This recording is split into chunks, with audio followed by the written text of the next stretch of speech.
Animation is perhaps the only medium truly bound by no limitations. With the ability to draw up and make any idea come to life, it is no wonder that the medium is employed by various filmmakers to make fantastical worlds come true. But there are also filmmakers who have turned to animation to represent authentic stories happening in our world today. Telling migration stories through animation has been growing in popularity in recent years, and one notable example is the recent documentary feature, Flea. Flea follows the real-life story of Amin Nawabi, whose real voice and interview was used to animate this film, recounting his hidden story of having to flee Afghanistan at a young age. It deals with issues of trafficking, corruption, hidden lives, and more, as we see the story of Amin told from the start to the present moment.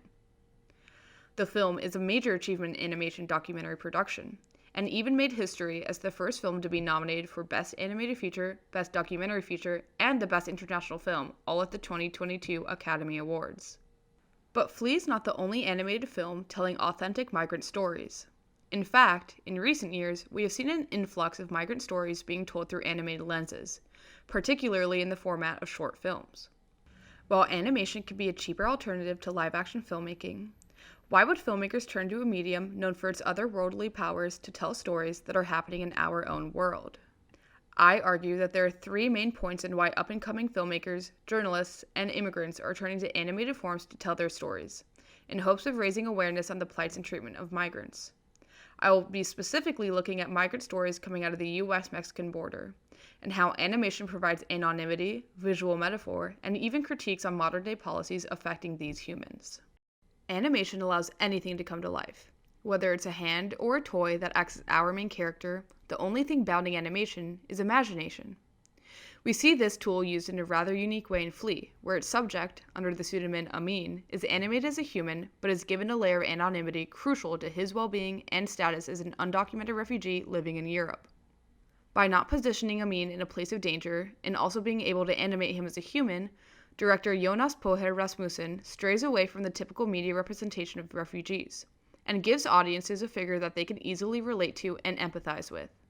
As Amin himself recounted in an interview he gave, animated to retain his privacy, he says, I wanted my story to be seen by people because the stories that we saw about refugees, they don't often open avenues for people to identify with refugees in general. It is easy to see what Amin is talking about, as media depictions of refugees tend to dehumanize and other them.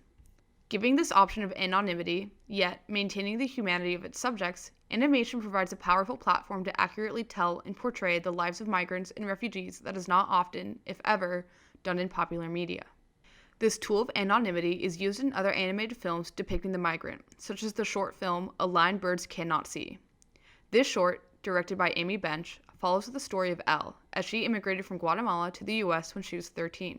The film protects the identity of its main character, only using audio recordings of her interview, and Bench notes her choice to use audio only for her subjects because she thought that people would be more willing to share their story on audio because there would be no risk of their identity being known. Like Rasmussen, Bench allowed her subject to be authentic and tell her story, a past that Elle admits she hadn't talked about before. While Elle is a DACA recipient now living in the US, she maintains her anonymity, stating that she realized her life now was completely different to where she came from, and she thought it was important to speak out. She thought that sharing her story could help other people.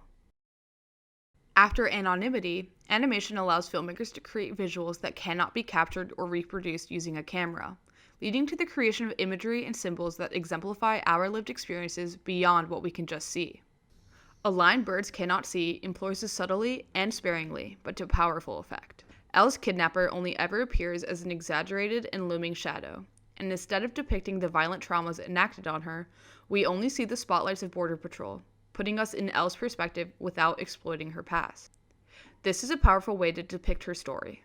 A story synonymous with many women and girls crossing the border, and reminding the audience that this is just a little girl, not some other or herd of people, but a single little girl being abused by other humans and systems in place to block migrants like her. While A Line Birds Cannot See uses metaphorical imagery sparingly, films like We Are Immigrants use these tools much more to tell similar stories. In the film, we follow a family as they immigrate to the US. The opening of the film depicts seas of immigrants as blobs, with large, all-encompassing hands picking them up as if they were toys in a claw machine. La Bestia, a train that runs from Guatemala to the border, known as a dangerous way many immigrants seek to make the journey to the US, is depicted as a row of six-legged monsters tied together. Smugglers, colloquially known as coyotes, are depicted both as men wearing coyote masks as well as actual coyotes. And Border Patrol is depicted as guns barking and running around on legs as they sniff out and hunt immigrants. The film follows a singular family as they make the journey to cross over. We see the family go from the sole human-shaped subjects of the film to being swallowed by the sea of blobs and dehumanized just like every other migrant. By the end of the film, as the father of the family is killed, his blob dissipates and all that is left behind is his hat in the barren desert, reminiscent to lost items that can be found all throughout the border as remnants of the people who have both made and attempted the perilous journey. The end of the film sees the sole survivor of the trip, the little girl, make it across the border and reunite with her mom, animated with a beautiful return to human form. This film notes how the journey itself and the depiction of active migrants tends to be dehumanizing and othering, as they go through a journey built against them at every turn. The rendering of migrants as abstract figures is common in popular media, which is alluded to heavily in this film, and leads to a comment on the effects of identity politics and rhetoric surrounding immigration in the US. In a more popular example, while not directly about US immigration, Disney's Coco uses its depiction of the world of the living and the world of the dead as a reinforcement of the border and subsequent border policing. Orquídea Morales wrote about this in her article, Horror and Death, Rethinking Coco's Border Politics, where she argues that the film is a depiction of border horror that upholds the othering process when including systems of border patrol and agents in the transition from the land of the living to the land of the dead, positioning Miguel as the foreign other that does not belong in this forbidden space. It also highlights Hector's status as the person living in the land of the dead, who is unable to pass to the land of the living, because no one in the world of the living has put his picture on the altar, thus depriving him of the documentation needed to cross the border on the Dia de los Muertos. And even when he disguises himself to cross the border, facial recognition technology impedes his efforts, a scary reminder of how surveillance technology is used to target undocumented migrants in efforts to police their movement. After this failed plan, Hector makes a series of attempts to cross the border, each more dangerous than the last. Morales concludes that the film is an example of the popular genre, border horror, and that the filmmaker's animated humanizing of Latino migrants underlines the inhumanity of the nation-state, with Latinos consigned to a non-living status, incapable of escaping the limitations imposed by the nation-state.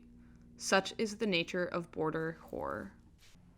Thus, while Coco humanizes its migrant characters, it shows the inhumanity of the spaces they traverse and inhabit. Going back to independent animations, the 2020 short film La Bestia does the same thing, following a little girl who, in attempts to make it to the US, boards La Bestia with the help of a smuggler. The film starts as a fairly straightforward depiction, but as the fate of the smuggler is sealed due to an untreated infection in his leg, the film quickly derails into a more fantastical horror depiction of La Bestia. Despite these fantastical horror elements, the migrants in the film are never depicted as creatures or othered through imagery.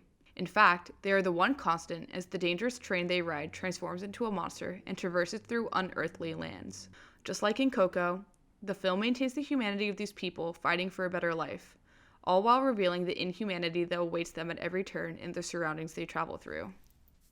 Dedicated to everyone looking for an opportunity, these and many more animations depicting the migrant seek to reclaim representations of immigrants and hope to tell their stories to broader audiences everywhere, all the while maintaining the humanity of these people seeking better lives, despite the harsh realities they face every step of the way.